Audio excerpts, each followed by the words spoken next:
त्रिभुज एबीसी की भुजा बीसी पर एक बिंदु डी इस प्रकार है कि एंगल एडीसी बराबर एंगल बीएसी। तो दिखाएं कि सी ए स्क्वायर बराबर C B into C D. तो सबसे पहले हम लोग क्या करेंगे, एक त्रिभुज ड्रॉ कर लेंगे ए बी सी। फिर कह रहा है कि बीसी पर एक बिंदु डी इस प्रकार है। बीसी पर एक बिंदु डी है, तो ठीक है, बीसी पर एक बिंदु डी ले लिए। इस प्रकार है कि एंगल ए डी सी, मतलब ये वाला जो एंगल बन रहा है वो एंगल बी ए सी के बराबर है। वो किसके बराबर है? एंगल बी ए सी के बराबर है, ऐसा सवाल कह रहा है। ये एंगल के बराबर है एंगल ए डी सी।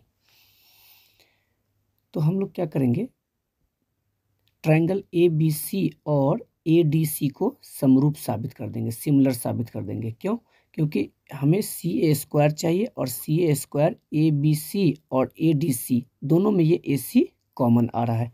तो हम लोग क्या करेंगे, त्रिभुज ए बी सी और ए डी सी को सिमिलर कर देंगे और उसकी जो संगत भुजा है उसे समानुपाती कर देंगे। तो ऑटोमेटिक सी ए स्क्वायर बराबर C B into C D आ जाएगा। ठीक है, तो हमें सिद्ध क्या करना है, पहले वो लिख लेते हैं। सिद्ध करना है, तो हमें सिद्ध क्या करना है, यही तो सिद्ध करना है।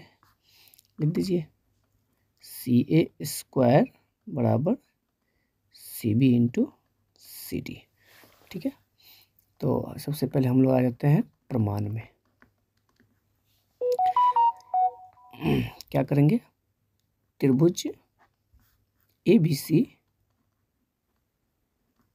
तथा त्रिभुज ए डी सी। तो ए डी सी और ए बी सी पढ़ने का पैटर्न दोनों को सेम होना चाहिए।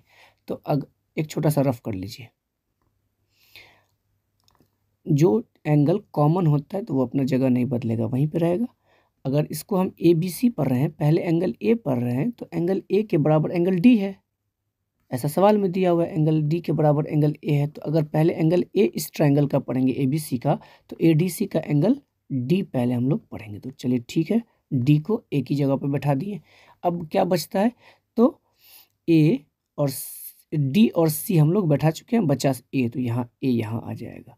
तो जिस पैटर्न से ट्रायंगल ए बी सी को पढ़ें उसी पैटर्न से डी ए सी पढ़ेंगे इसे।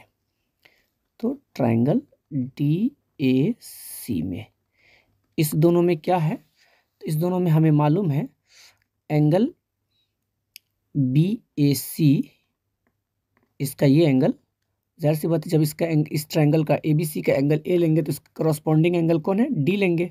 और एंगल डी को हम लोग पढ़ेंगे एंगल ए डी सी, दोनों बराबर है।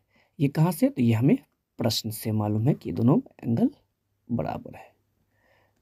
ठीक, अच्छा, इस दोनों ट्रायंगल में कोण सी आप देख रहे हैं एंगल सी, तो एंगल सी का करस्पॉन्डिंग एंगल सी ही बन रहा है। तो ये एंगल सी क्या है, ए बी सी और ए डी सी, इन दोनों ट्रायंगल में ये सी कॉमन आ रहा है। तो एंगल सी बराबर एंगल सी कॉमन, तो इसे हम लोग हिंदी में क्या कहते हैं, उभयनिष्ठ कहते हैं। तो लिख दीजिए उभयनिष्ठ। ठीक, तो जिस किसी भी दो ट्रायंगल के दो एंगल बराबर हो जाते हैं संगत कोण, तो हम उसे क्या कहते हैं, समरूप कहते हैं। तो इसीलिए हम लोग क्या कह सकते हैं, ए समरूपता से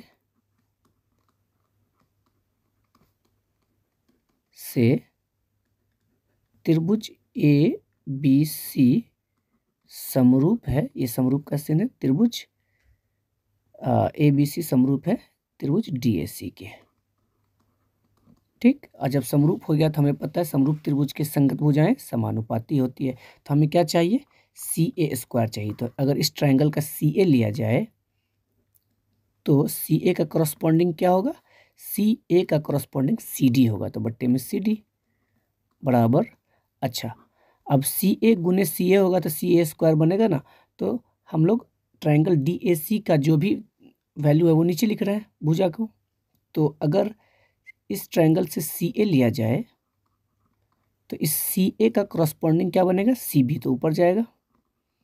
अब बट्टा और बराबर है तो हम लोग क्या करेंगे, क्रॉस गुना, तो सी ए गुना सी ए क्या हो जाएगा, सी ए स्क्वायर बराबर क्रॉस गुना कर देंगे इधर, तो C B into C D. तो यही तो हमें प्रूफ करना था, ठीक है।